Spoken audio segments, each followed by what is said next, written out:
everyone to Life of Riley's April webinar, Invisible Advocates, How the Social Justice Movement Influences Animal Advocacy.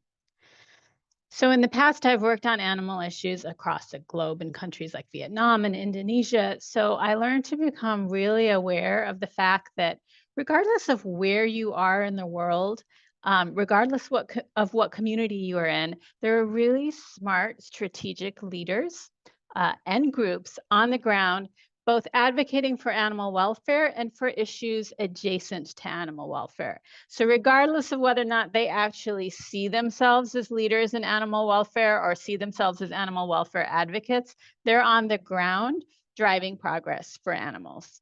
And you might have kind of national, international groups like pop in now and then and infuse some resources or some global attention into an issue or a cause that the local groups are working on. But it's really those local groups and those local leaders, the ones who are on the ground every single day, taking care of the people and the animals, taking care of their communities, who are really driving progress in animal welfare in their communities. And it's the same with the communities throughout the United States, right? But most of us never really gets to hear about those leaders. We never get to hear about those community groups. We don't really get to hear their stories or their perspectives or what drives them, which not only means that we're missing out on opportunities to learn from them, but we're also missing out more broadly on the opportunity to learn about the importance of community wisdom and the importance of community power.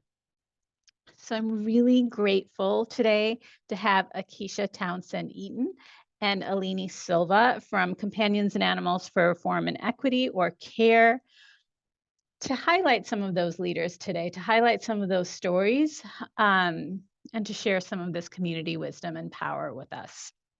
Akeisha is the Chief of Policy for the Environmental Justice Division at CARE, and Alini is the Senior Director of Environmental Justice and Policy, and also the Housing Specialist at CARE. You'll get a link to their full and very impressive bios in the follow-up email, along with a link to CARE's website. As they go through their presentation today, feel free to put your questions and your comments in the chat. Again, the point of these webinars is for everyone to interact, and we'll have a lot of time at the end for everyone to ask your questions. So keep thinking of questions as well. But for now, I'm going to stop talking and I'm going to pass it over to Akeisha and Alini. Thank you both so much for being here today. Oh, thank you. What an amazing introduction from a very special former colleague and friend. So thank you, Chaitanya, for this opportunity, and to Spring Point Partners, and really to everyone who has joined us on the call today. I do see a lot of familiar faces, so it's kind of like a little mini reunion here. Had a chance to get to work with many of you all and be inspired by your work. So I hope that we can turn this into really a conversation about what's really driving the success in our movement that we haven't necessarily heard of or necessarily acknowledged in the past. And I'll go ahead and share my screen. All right. So I'll start with a reflection question. And the reflection question is, can you recall a time, a specific instance when someone challenged your assumptions, leading to a significant shift in your perspective or understanding? So can you recall a specific instance when someone challenged your assumptions, leading to a significant shift in your perspective or understanding? And then as a follow-up reflection question, how did this experience impact your future interactions and decision-making processes? I'll repeat that again. So how did this experience impact your future interactions and decision-making processes? All right, so just hold on to those questions, be thinking about those during the conversation we're going to have today, because we're going to hopefully help answer these questions with respect to the intersection of the animal advocacy movement and larger social justice issues. with an emphasis on racial justice. So I think it's important to ask, why are these issues important? Why is this subject important? Well, first, I think it gives us a window into some of the never discussed but critically important origins of animal advocacy that I certainly didn't know of when I was starting in this work. Second, it helps us realize that there is major work, as Shafina just said, being done outside of animal advocacy um, that has huge impacts on our work, really. And as Shafina said, whether or not we've acknowledged it, that work is still being done. And third, it helps us put our own accomplishments, challenges, aspirations, and opportunities into the appropriate context for moving forward. So with that, I will go ahead and give a little bit of, I'll have us do an extended introduction. Shayna did a wonderful job setting the foundation for that, but this will kind of give a little bit of a background as to, why we're doing this today. So turn it over to Alini. You want to introduce yourself first? Sure, I would love to. Thank you for having us today. I will begin with just a visual description of myself, just in case there are folks later who cannot see who I am and what I look like. I am a light-skinned Black Brazilian woman. I am wearing a Hawaiian shirt with some colorful graphics all over it, and to my background is the Care Housing Initiative banner. I come to this work with a religious background. For over a decade, I served as a senior pastor in rural communities in Kansas, Colorado, and Missouri. And most recently, for the last 5 years, I led a organization to advance collective liberation for peoples, animals, and the earth, with a special focus on farmed animals and food systems. So that is how I come to this work right now at CARE, trying to understand, what does human well-being and animal well-being have to do with each other? Why is it important for our social movements? How come folks advocating for humans don't typically advocate for animals? And how come folks advocating for animals don't typically advocate for humans? How can we bridge that gap and bring those things together? So that is why I am here, and that's what I have done to get here. Great. Thank you for that. And I will go ahead and I'll give a visual description of myself too. So I am a brown skinned Black woman with a Black blouse and a Women's History Month background. I know it's April, but I'm still hanging on to Women's History Month for now. So a little bit of a disclaimer too, because Alini mentioned her background in the farmed animal advocacy world, which is really, not care specific focus. We're, focused as an organization on companion animals, but I think our involvement in that realm definitely lends to our perspective that we bring to this very important work of human and animal well-being. And I'm just really grateful for the opportunity to kind of put on that personal hat for a second, and for the opportunity to share it with you all. So a little bit about my background. So I currently lead the Environmental Justice and Policy Division at CARE. I'm also honored to have been a part of the recent Spring Point Learners and Residents cohort, where I was able to really take my advocacy to the next level.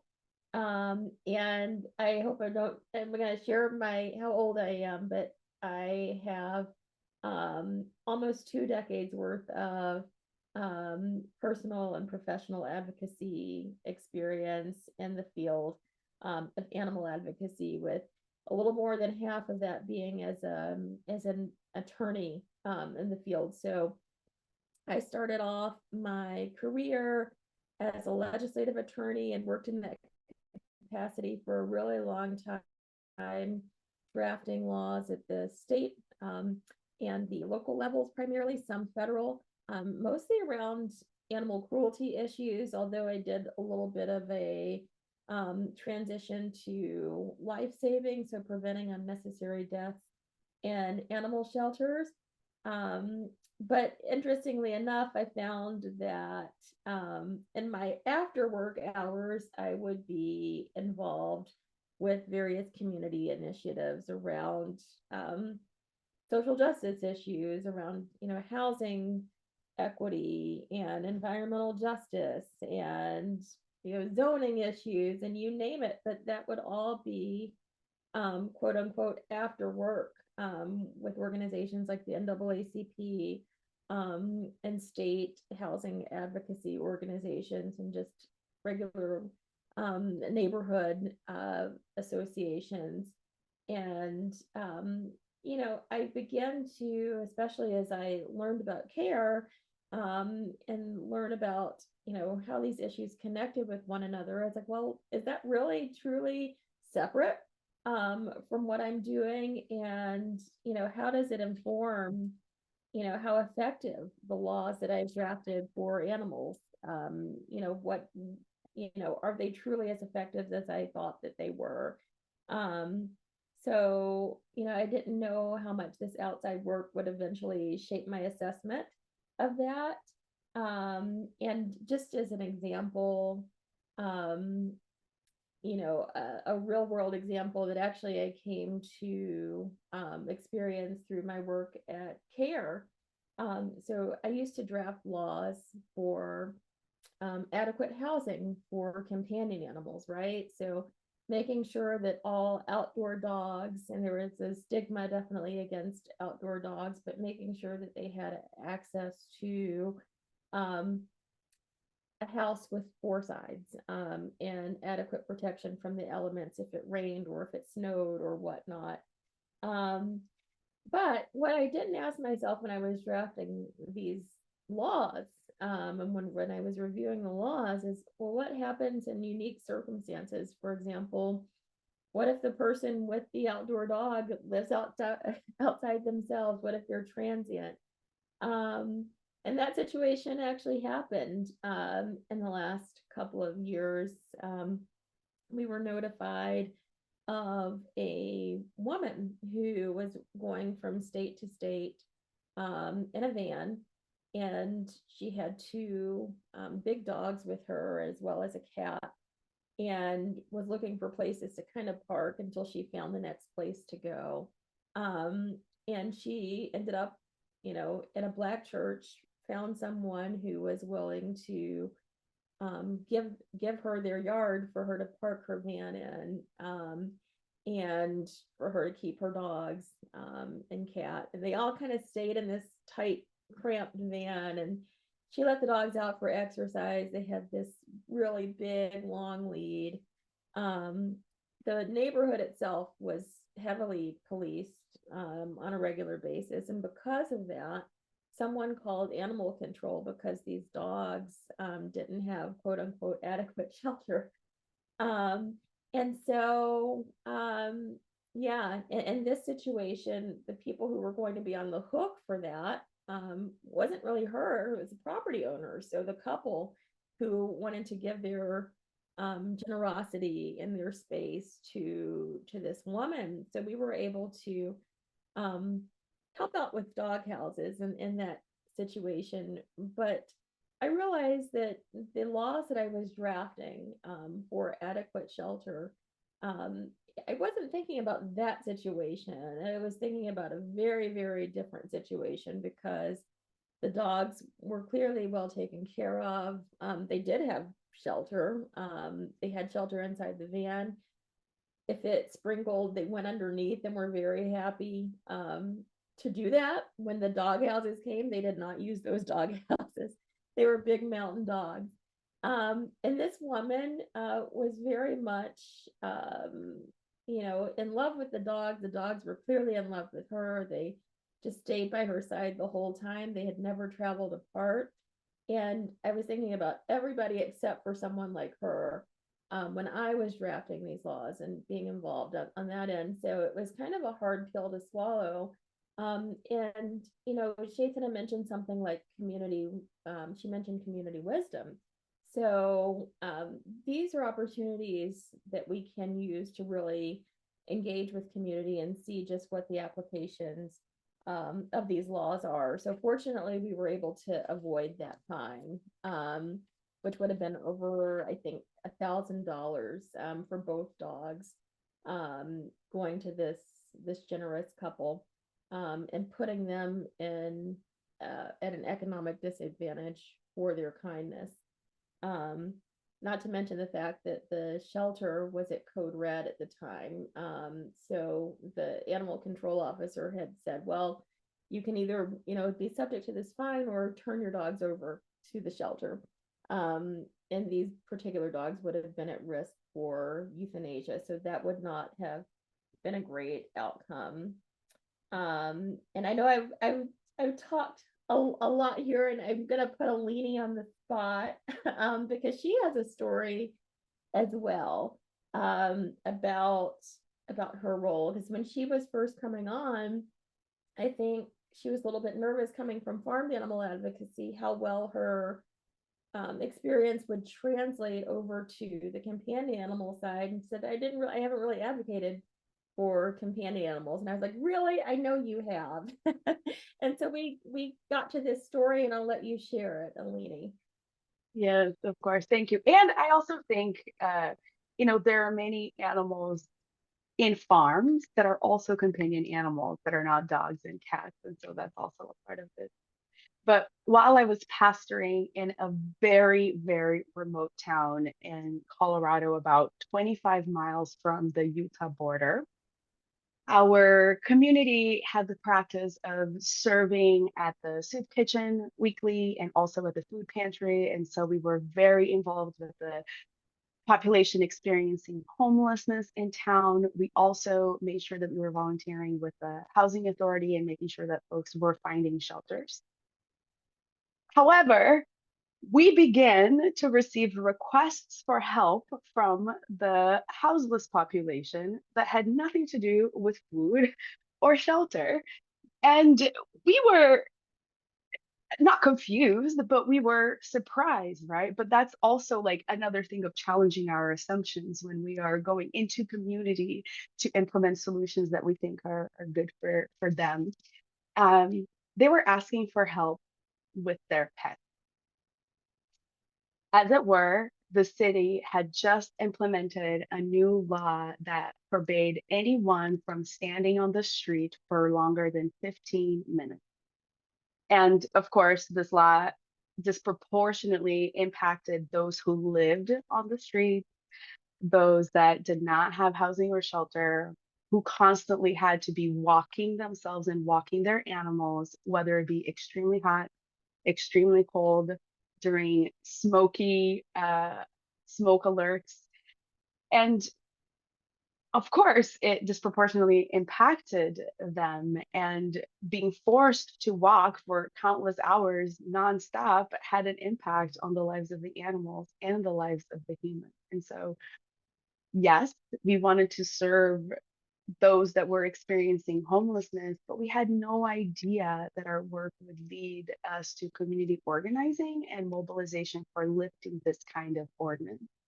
And so once we actually sat down with those that were experiencing this and asked, what is it that you need in order to thrive and flourish as a member of this community? And they said, I need my animal, part of my family, right? And I think in that small rural community, there were a lot of assumptions that we had to challenge too, because a lot of folks didn't believe that folks who lived on the streets or who couldn't feed themselves should have access to animals, right? So if they can't take care of themselves, how in the world are they going to take care of humans? But the symbiotic and the equitable relationship that exists between animals and those that are experiencing homelessness was a ministry itself to those that were trying to serve the homeless community. And that was a gift for us. And not only did we get to lift this ordinance, but we were able to keep families safely together, human and animals alike, while they continue to come over for the food pantry and the food kitchen. And so it was really important for us to pay attention to human beings as a whole, not just one part of their necessity, and also animal beings as a whole, not just part of like, do they need shelter? Why are they being forced to walk in these extreme conditions? Why are we separating them from people that love them, or etc.? Yeah, thank you. I mean, that's fascinating. And during your time, did anybody from the animal advocacy movement collaborate with you? Did they know about you? It's really funny because I think I have lots of love and lots of hate within the animal welfare movement. And I say this with all the love in my heart. And the hate, I think, comes from the confusion, right? Like there's a lot of folks in the animal movement who have never worked with humans that experience oppression. Some folks in the animal movement have never sat down to listen to difficulties of marginalized persons and how much they care and go exist with animals. And so it was a long process of not only challenging their assumptions and biases, but also shifting folks' paradigms as we implemented change in the city. And one of the persons actually that you bring this up, probably one of the most challenging at the end when we accomplished all that we accomplished, was able to give all of the props and all of the accolades to the homeless population in the city for leading the way that we should be treating the animal. That's amazing. And you mentioned too, this is something that comes up in a program at CARE that we call direct care, which is our ability to work with communities to provide veterinary care and other emergency assistance to people who really need it. And in this past cold snap, we're part of environmental justice is in our work is making sure that during the weather extremes, people have access to warm shelter themselves, and that having an animal isn't a barrier. And so you mentioned somebody saying, well, how can they how on earth, if these people are unhoused, how can they expect to take care of an animal? And there is a story, a lot of the people that we interface with are just, they say it takes one instance, one missed paycheck to make the difference between being housed and unhoused. And so many cases I've had people who have had their animals for 8-9 years, they suddenly become unhoused and someone wants them to turn their animal over, like they've been irresponsible for this whole time. And so thank you for adding that context as well. So switching it up a little bit, but staying on topic. These are some contributors to the animal advocacy movement that have inspired Alini and I, that often are not considered contributors. But when I talk about origins, for me, you've got the civil rights movement. When you talk about the animal law movement, the civil rights movement really was the inspiration for the animal law movement. They took a look at many of the victories, and said we can continue this. So a lot of times, some of these issues like civil rights, school desegregation, both as it was in the past and as it exists today in many places, and so many of these other issues are considered just that, other issues. And so I would challenge us to consider animal advocacy as a part of a larger movement. You've got, in animal law, we often cite to cases like Brown v. Board of Education and equal protection under the law to advance protections for animals. And so the point of saying that is that it's just not something of the past. Those fights and those engagements today also will impact our victories for tomorrow as well. So I've got Angela Davis here, who is also well known with for her involvement in civil rights as well as the prison abolition movements. And she specifically said, I think there is a connection between the way we treat animals and the way that we treat people who are at the bottom of the hierarchy. So those are just, a few things that come to mind. Alini, I didn't know if you wanted to share who inspires you on this slide. There are so many, all of them. But I do like, if you don't know, this lovely elderly woman in the very center is Dolores Huerta. She is well known for or in the farm worker movement. And so at 94 years old, standing strong today, she still works with folks on the field, those that are both working with animals and harvesting the foods that we gather to eat around at our tables every day. So she's an inspiration to me. Of course, Angela Davis. Um, thank you, Akeisha. Yeah, no problem. And then you probably can't see on the other side, the King family is also in this slide. Yeah, and they're also very well known as Yeah. yeah. I was gonna say the King family. I think Coretta Scott King was the person who led her family to become vegan because she said, injustice anywhere is injustice everywhere, and followed what her husband said. And so challenging both what is happening in the animal world as well as in the civil rights movement is so important. Great, thank you. So we're gonna switch over to some of the people that we have the honor of really working with in community. And I'm biased for my community at CARE. We work in major metropolitan areas with what we call proximate leaders. We like to regularly uplift and recognize the work of these leaders, and what proximate leaders means to us is that someone who is really proximate to the community via shared experiences and identities, and as well as shared geographic communities. So this is a photo of one amazing proximate leader in my community. Her name is John Alma. And in this photo, you can see that she's distributing dog food at the free community grocery. So people can come in and they can get, they can shop. They have a dignified shopping experience where they can pick out kind of what they need for the month.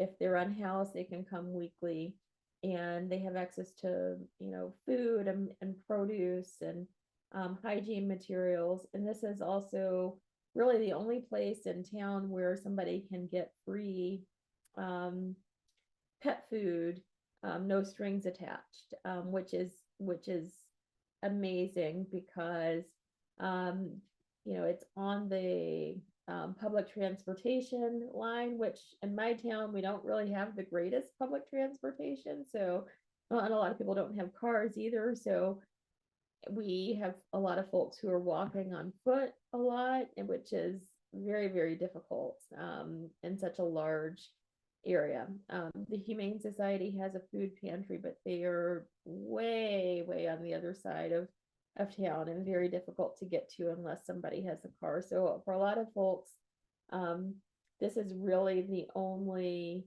opportunity that they have to be able to afford pet food. And your whole stories about people who are not getting prescription medicines, who are not paying utility bills, so that their animals can have food. And so this is a way for them to not only feed their animals, but hopefully put them in a little bit of a better economic situation, especially if they come on temporary challenges.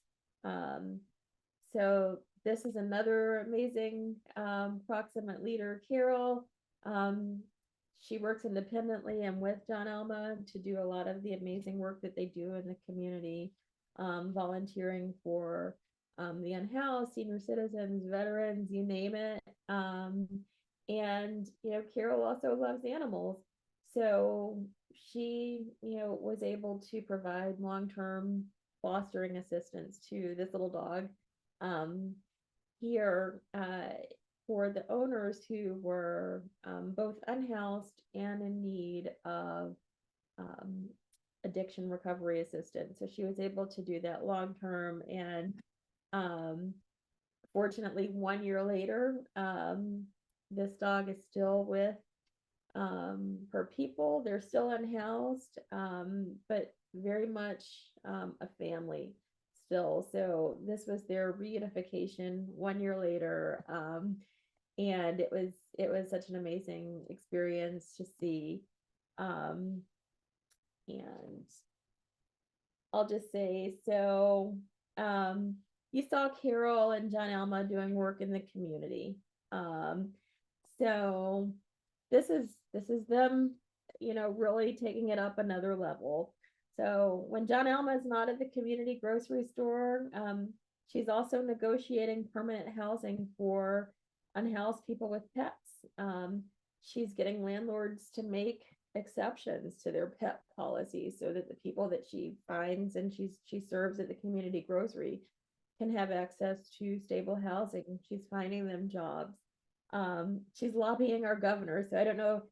This is a photo of her and Carol with our governor, Andy Bashir. And they are lobbying at the state capitol and the local governing bodies, and with anybody they can around issues that really matter.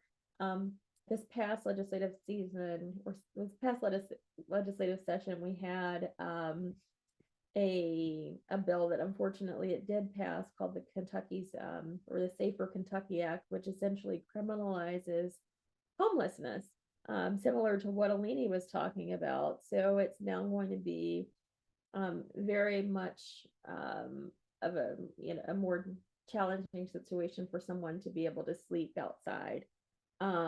That's a real issue for people with pets, because not many places, or actually no place, will accept someone with an animal at the shelter. So, but they're working to fight against these laws and policies. And if they do pass, then it's a conversation of how do we best serve and how do we mitigate and pivot to make sure that nobody is left behind.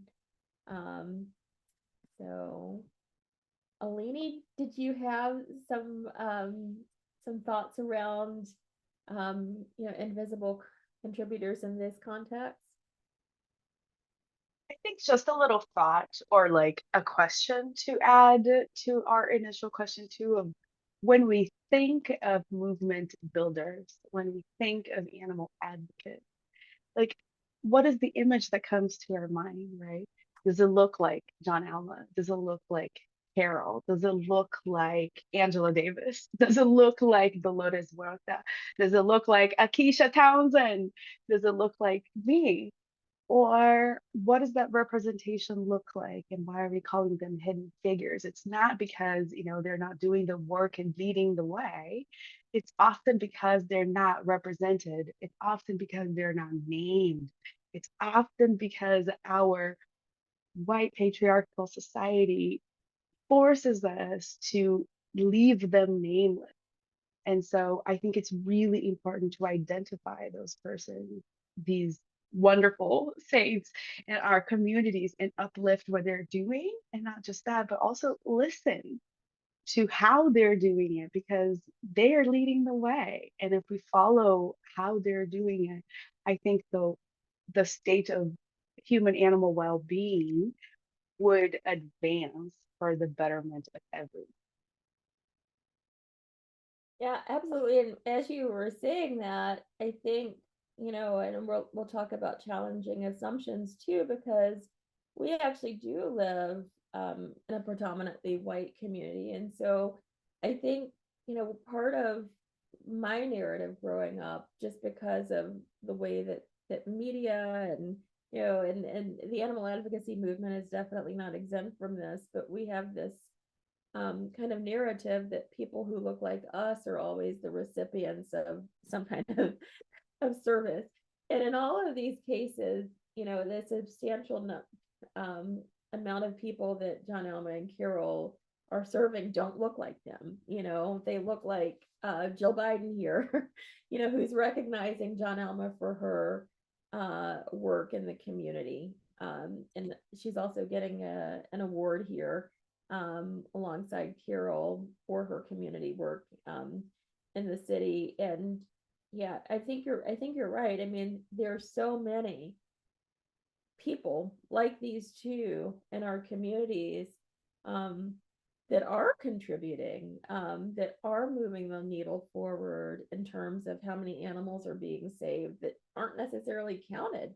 Those animals aren't counted when we consider how many animals are in jeopardy. So definitely thank you for that. And so some of the issues that we're able to look at as well, we do look at, of course, animal welfare policy at CARE and how those policies impact communities. So in the example that I said before about, I wasn't thinking about how this law applied to unhoused populations, a solution to that might be in drafting these laws to create an exemption for those types of folks who are moving from one place to another and who don't have shelter themselves. But this is an issue. So unless you've had your head in the sand on another continent this year, this is a hot topic. So all of the headlines around, DEI and so-called anti-DEI legislation, basically in terms of how they look like at the university level, it means banning certain concepts around diversity, equity, and inclusion, or certain, offices or programming around DEI, or a combination of both. So this year, one of the things that we've been doing is monitoring what's going on in the legislature. It's obviously important to our work, but I think that few animal advocates really know how critical the outcomes of these types of legislation impacts animal welfare in general and animal advocacy in general. For example, some of these bills would ban the discussion of controversial topics. So if you think about what that means for us just discussing issues around puppy mills or factory farming and classes, this type of legislation isn't just focused on diversity, equity, and inclusion, but the impacts of it can be much broader and an attack on education in general. And it also applies, this is not very well publicized, but in many cases it applies to gender as well, and privileges that exist around gender in addition to race. So it's something that is definitely on our radar. And when we mentioned farmed animals, so this is one of my favorite examples of how grassroots efforts really have moved the needle in farmed animal advocacy. So in this case, you had a slaughterhouse that was locating in Milwaukee, that was proposed to be located in Milwaukee, and advocates were very, very upset about this slaughterhouse. And they came down in droves. A lot of them weren't from the area, and talked about, of course, the animal abuse issues that existed, but also how workers, were impacted in these facilities. And so one of the local policymakers, who happened to be African American, kind of called their bluff and said, hey, where were you when we had these issues come up last year? Why are you only caring about this now? And there's a little quote up here where he says, where were you when when these issues around gun violence and drugs and human trafficking came up?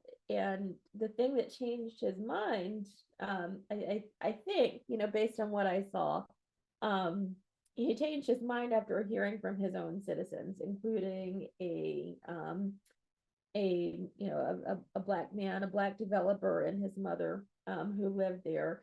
And what was striking to me, in terms of what made this shift, was I watched as this gentleman mentioned about 20 different reasons why he didn't want the slaughterhouse to be in this neighborhood. He talked about improvements to the industrial corridor. He talked about wind currents. He talked about noise pollution and odor pollution. And not once did he mention animals, which, I thought, that's really interesting.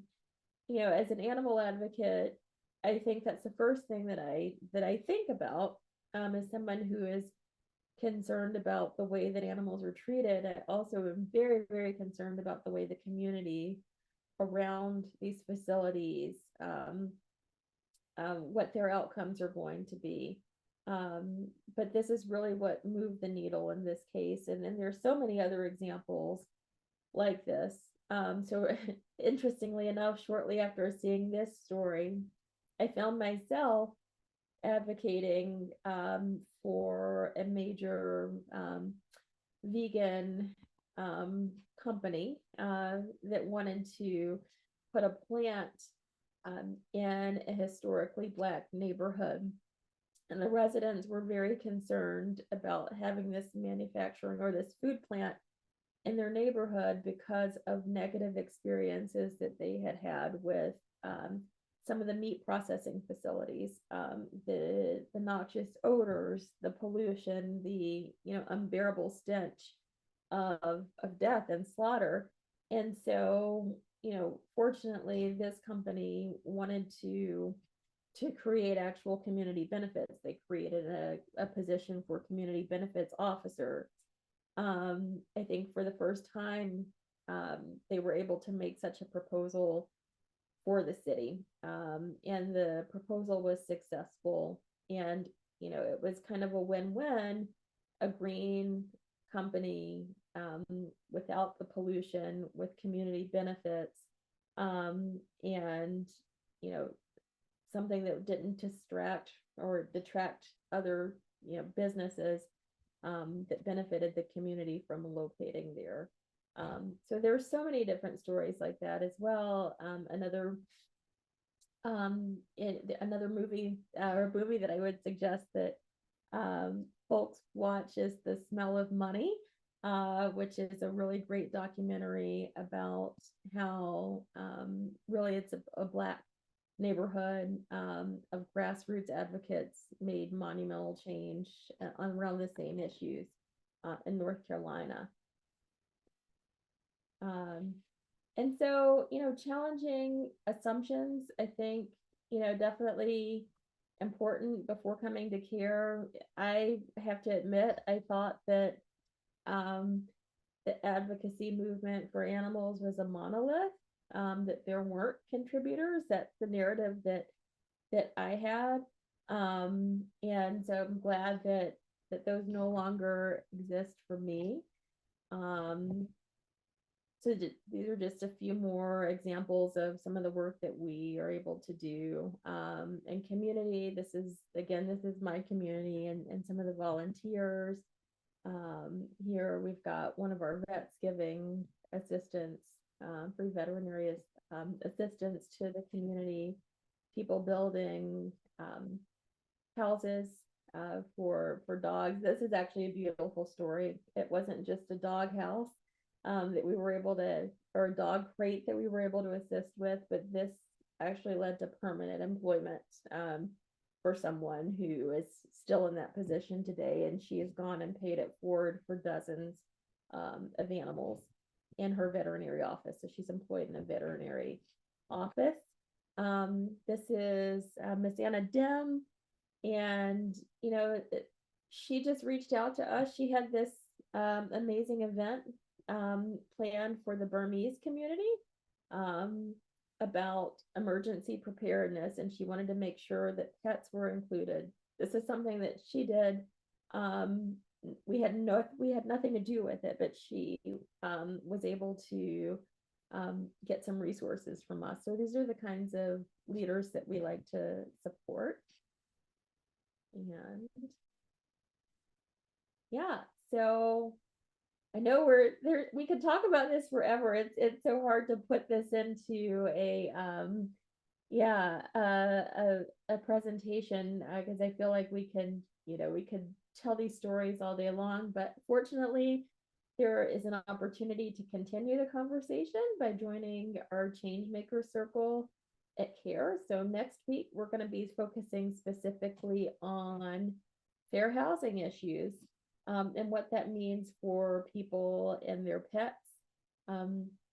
When you join the Changemaker Circle, you'll also have an opportunity to learn about an in-person opportunity, called the Gathering,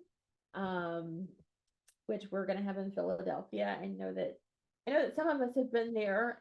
It's an amazing experience. And yeah, there, I think that the registration links will definitely be in the follow-up email to the conversation that we're having today. So thank you. I didn't know if anybody had any questions. Yep, I want to open it up for questions. We still have probably about 10 minutes for questions. I'm not very good at waiting. I'm going to jump in with my own if people don't ask, but I would actually prefer, I'm going to give you a minute for people to just questions or thoughts that you'd like to share. And if you need a minute to think, and also if you want to share your reflections from the questions that Alini and Akisha asked at the beginning.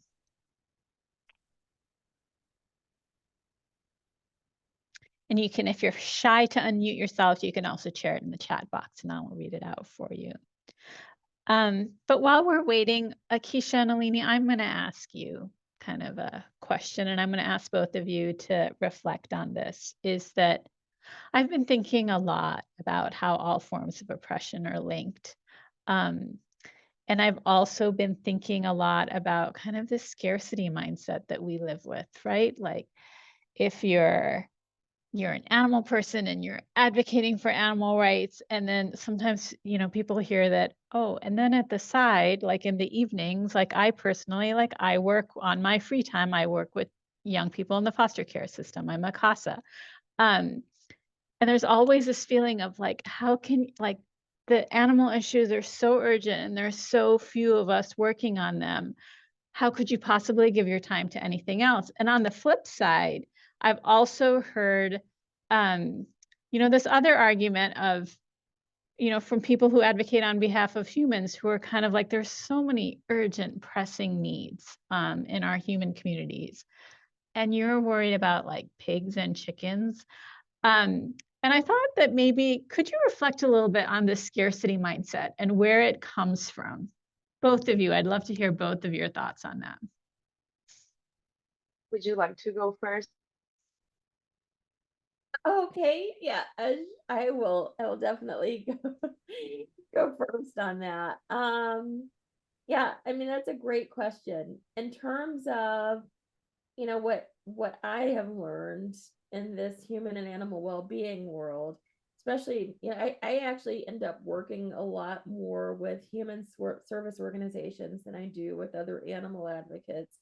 And a lot of times the conversation goes like this. It might be someone who is providing any number of services to someone who's unhoused, or someone who is just experiencing a difficulty. It's like, I don't have time to deal with an animal.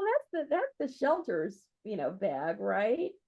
But then when you show, how people are actually not taking advantage of their services, because they have an animal who has needs, right? That sometimes it's an emotional support animal. Sometimes it's just an animal that they just don't want to be separated from. People literally almost froze to death in the middle of this cold snap because they didn't want to be separated from animals. So we were helping people with propane tanks who were living in sheds in the woods, for example. You know, we were able to help folks who needed addiction assistance, addiction recovery assistance, who are willing to take advantage of that fostering opportunity. Without that, they might be dead. You know, when you think about how these issues are integrated, I mean, there's nothing that happens in a vacuum. Likewise, for the animal side, if you're not taking into consideration the whole ecosystem in which the animal lives, if it's a companion animal, or you know, take any number of issues, the community element is critical to ensuring that the work that you're advancing is actually advanced in the most effective and efficient way. There are ballot initiatives for farmed animals, you know, that take years to accomplish, right? But you have communities, the communities that can accomplish the same thing in a matter of weeks, maybe even. Like, that ballot initiative would never have even been necessary because the issue that it meant to address never happened because of a conversation the grassroots group had that we just don't know about. So that's my short answer. Great. Thank Oh, you. Alini? I think that our scarcity mindset comes from our colonial mindset, right? So only in a world that has been colonized to think that some things belong to some people while other things belong to other people, um, can think in this way, meaning, you know, in our indigenous decolonized way of being, we think of wholeness and interdependence, and we think that we can all eat, we can all live, we can all coexist without oppressing one another. And when we look back, I think in history and the relationship between the human and animal in indigenous communities, though they depended on one another for their livelihood, extinction was never a part of that, right? And so being able to take care of each other and also build communities. Oh, did you freeze, Alini? Oh, are you back? Am I back? I will Yeah. stop my video so you can hear me. Okay. So not only I think decolonizing our own mindsets of scarcity versus abundance in what we're trying to provide for the animal well-being world, but also I think a part of the challenge is we all human beings in this work. I think we That lost you. means for, am I back? You are. I'm so sorry. That's I think okay. the challenge for us is to expand our compassion, our capacity for compassion, meaning for animal people, we need to expand our capacity for compassion for humans. And for those that are working with humans, we need to expand our compassion for animals. And so we need everybody in this movement. Thank you, Alini. So we have 2 questions, and I think we have time for both. I'm going to ask each one of you to pick which one is your favorite question. I'm going to ask both of it, and maybe one can give the response to one and the other to the other. One is, thank you, Dana, for resurfacing this issue. I also had not thought about, Akeisha and Alini, this idea that these anti-DEI bills, on some level, they do feel like the ag-gag bills too, to me, right? Like, they are really about squashing the sharing of information and open debate in our schools and in our society more broadly. And so how might you suggest, Dana asks, how might you suggest humane educators and any others who are educating about animal issues highlight this issue and inspire attention and action amongst animal advocates? So that's the first question, and there's another one after that. So just keep that in mind in terms of timing. Akeisha, I will let you take it since my connection is unstable. Yeah, absolutely. And that's a wonderful question. You know, and in our case, this is something that, you know, we're not actively lobbying on at CARE, but we're definitely engaged on. It's something that our volunteers and proximate leaders work on a lot. And just being able to collaborate with those people who are leading the charge on these issues, right? In our case, it was young people who were very offended that their education was being usurped for political purposes, and they were the ones who went and testified and did the education of the adults, right? And allowed them to also see the ways that ideas could be presented even in the midst of these bills. Personally, I think they're unconstitutional to deny someone to the opportunity to learn about a concept. So in my state, a bill was introduced to prevent controversial topics, not just related to race or sex or anything like that, but just controversial topics from being presented in a classroom, unless the person was willing to give equal weight without opinion to both sides. So what happens in that case, there's a chilling effect. People end up just not talking about these issues. But in our case, the young people were really the ones who were out front, and it's a matter of us supporting them. Great. Thanks, Akeisha. We have one more question and 60 seconds. So I'm going to give you another question, which is, oh, great. Alini, you've answered Ken's question in the chat, but Akeisha, did you have any thoughts on the link between animal abuse and human violence? It's kind of talked about a lot in different ways in our field. Yeah, so I'm reading Alini's comment. Yeah, we're doing research on this. I mean, this is something that I know that I think I attended a social work conference with you as well, and this was definitely a hot topic. One of the things we haven't really dealt with it a lot in terms of interfacing with people who have experienced or who have admitted that they've experienced domestic violence. But in the situation where they have, this is another situation where somebody might be seeking service at a service provider. And if they're coming to this, to this place of judgment where it's like, okay, we need to get you and your child out of this dangerous situation, right? What, you want to talk to me about your animal? What, so we kind of provide that place where they can, look for potential boarding options. If we need to do boarding assistance, sometimes we collaborate with service providers. I think now there's an effort to include animals on protective orders as well. So that's something that we would support, but definitely a conversation worthy of exploring, and a topic worthy of exploring more. Great. Well, I'm sorry to bring this session to a close. We're at time, but Akeisha and Alini, thank you so much for this great presentation, and also just for introducing us to leaders that we wouldn't have otherwise had the opportunity to know about. We're so used to like our leaders looking a certain way and talking a certain way and acting a certain way.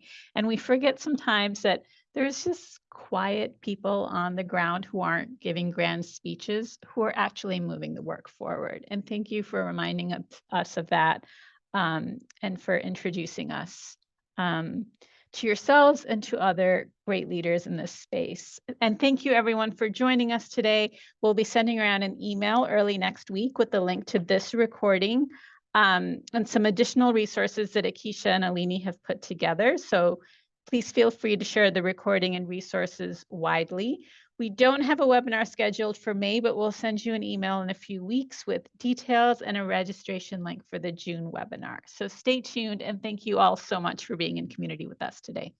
Bye.